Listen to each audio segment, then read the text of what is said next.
తెలంగాణలో ఉన్న దళితులు మాదిగవారు కావచ్చు, మాలవారు కావచ్చు, బైండ్లవారు కావచ్చు, ఇంకా 70 ఉపకులాలు ఏవైతే ఉన్నాయో, ఉపకులాలు అనే కంటే కూడా కులాలు, ఏ కులం ఆ కులానికి సపరేట్గా ఉన్నది.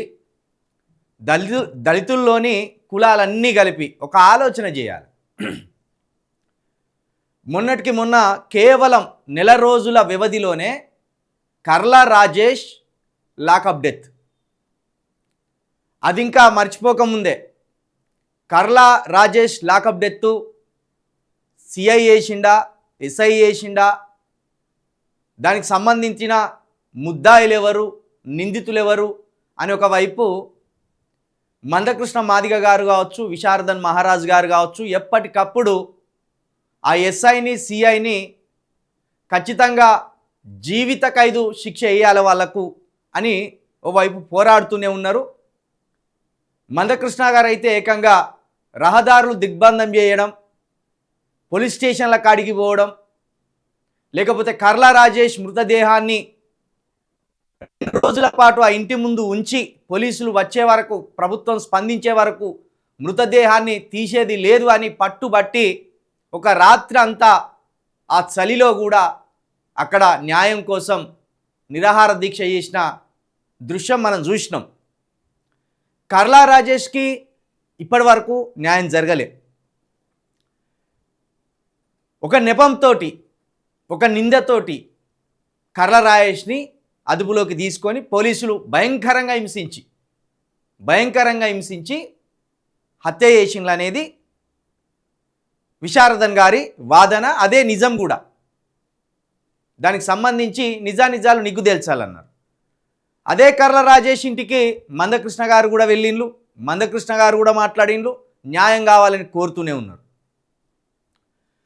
ఇది మరవకముందే, కర్ల రాజేష్ మరణం మరవకముందే, హత్య మరవకముందే ఇప్పుడు కులకోణంలో జూనియర్ డాక్టర్ లవణ్య హత్య జరిగింది. ఇది కూడా హత్యే. ఆత్మహత్యకు ప్రేరేపించడం కూడా హత్యే. ఆ ఆత్మహత్యకు ఎవరు ప్రేరేపించిండ్రు అనేటోడు హంతకుడు అవుతాడు. అంటే ఈ రెండు కూడా కుల హత్యలే.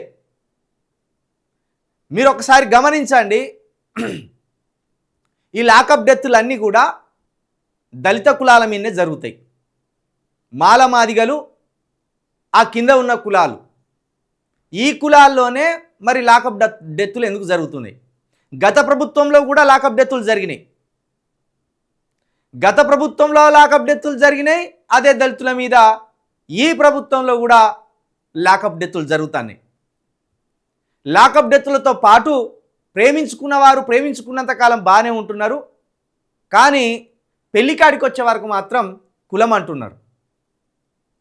మరి దీనికి పరిష్కారం ఎప్పుడు దొరకాలి? లీడర్లుగా అనబడుతున్న వాళ్ళు, ఈ దళిత కులాల నుండి లీడర్లుగా వచ్చిన వాళ్ళు, మందకృష్ణ లాంటి వారు కావచ్చు, విశారదన్ గారి లాంటి వారు కావచ్చు, చట్టసభల్లో లేకుండా బయటుండి కొట్లాడుతున్నారు. వాళ్ళు ఎంత కొట్లాడుతున్నా న్యాయం జరుగుతలేదు. పోనీ 19 మంది ఎమ్మెల్యేలు ఉన్నారు, దళిత ఎమ్మెల్యేలు, 11 మంది గిరిజన ఎమ్మెల్యేలు ఉన్నారు. మరి వీళ్ళు చట్టసభల్లో ఈ ప్రశ్నలను ఎందుకు లేవనెత్తలేరు? గత ప్రభుత్వంలో లాకప్ డెత్తులు ఎందుకు జరిగినాయి, ఈ ప్రభుత్వంలో లాకప్ డెత్తులు ఎందుకు జరుగుతున్నాయని దళిత కులాల నుండి కావచ్చు, గిరిజన కులాల నుండి కావచ్చు, ఎన్నుకోబడ్డ మన ప్రజాప్రతినిధులు ఎందుకు గొంతెత్తి మాట్లాడతలేరు? ఇది వాళ్ళ అసమర్థత కాదా? మరి మన హక్కుల కోసం, మన ప్రాణాల కోసం, మన రక్షణ కోసం మాట్లాడని బట్టి విక్రమార్క లాంటి వాళ్ళు కావచ్చు, దామోదర రాజనరసింహ లాంటి వాళ్ళు కావచ్చు, లేకపోతే ఇంకా గెలిచిన 19 మంది ఎమ్మెల్యేలు కావచ్చు, ఇంకో 11 మంది ఎస్టీ ఎమ్మెల్యేలు కావచ్చు, వీళ్ళని గెలిపించి ఏం లాభం? ఈ 30 మంది ఎమ్మెల్యేలను రేవంత్ రెడ్డి గారికి ఊడిగం చేయమని పంపినామా?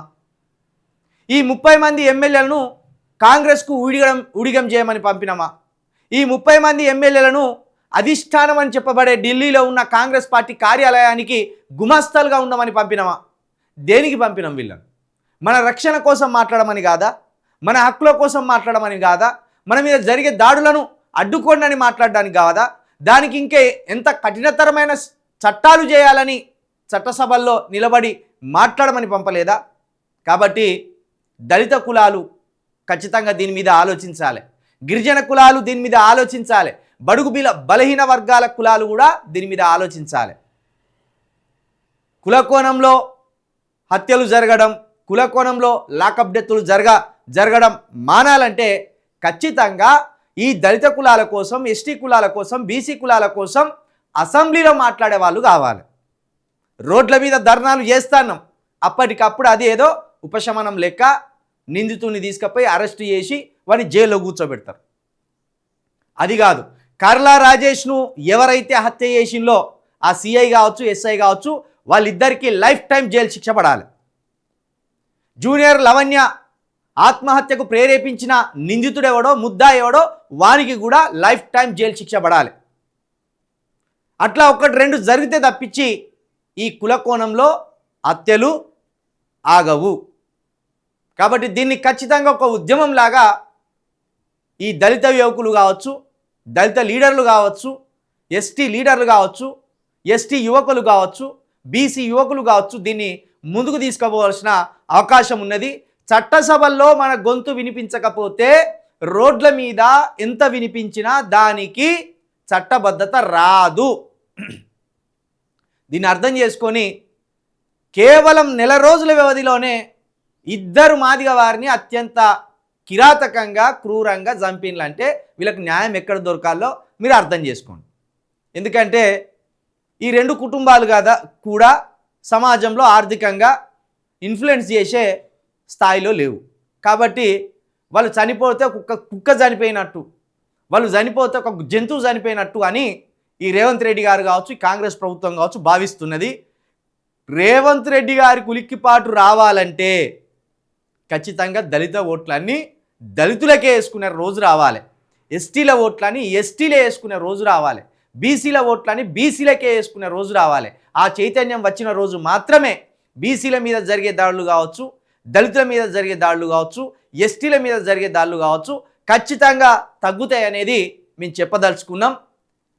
రాష్ట్ర వ్యాప్తంగా ఉన్న దళితులు, యువకులు మీరు ఖచ్చితంగా రాజకీయ పోరాటం, అదేవిధంగా ఇంక హక్కుల పోరాటాన్ని ఓటు పోరాటంగా మలుచుకోవాల్సిన అవసరం ఉన్నదనేది మరొకసారి గుర్తు చేస్తాను.